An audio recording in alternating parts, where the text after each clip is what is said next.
Designing a strategy in EFS is simple, intuitive, and fun. The business administrator can design, implement, and test a strategy in a matter of hours, and with zero involvement from EXUS or from the bank's IT department.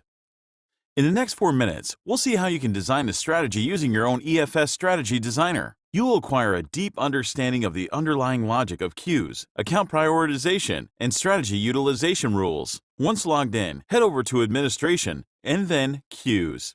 Start by defining the queues of actions and take part in a strategy. In this example, we start by configuring our first call for credit cards portfolio in MR. We define whether this is a queue that will take place in the strategy and the type of queue. This is a non-exclusive queue, since different actions can take place in parallel in the main strategy. The user can also configure the insert mode and whether accounts will enter the queue in FIFO mode or not. Finally, the user can configure the ordering that will be applied for this specific queue. Here we have selected Past Due Amount Descending. We are now ready to design our first strategy. Head over to Strategy and click Add. We define a strategy name, select the timeline metric, days past due in this case, and click Save.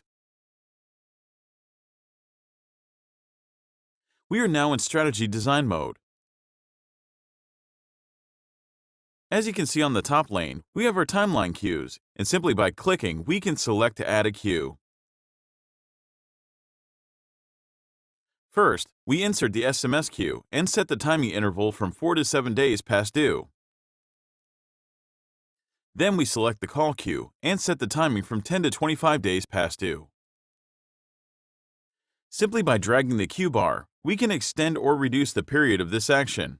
We can also move a queue on the timeline axis just by dragging and dropping. We can also change the coloring of the queues.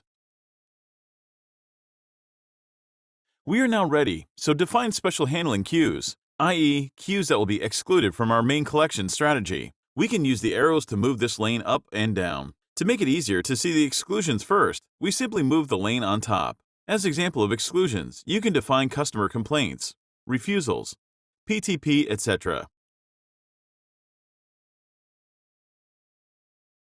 You can even move these so as to change their priorities.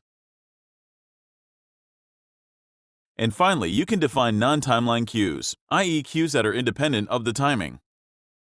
Typical example is the PTP reminder queue, where the user can set the condition for sending a reminder for a promise to pay. We'll add a rule using the metric days until promise expiry to set a reminder 1 day before the promise expires.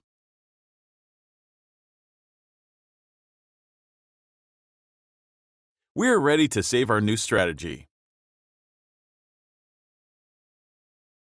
We now need to associate this strategy with one or more segments of accounts, which have already been configured using our segmentation module. Select the strategy and the associated segment and click Save.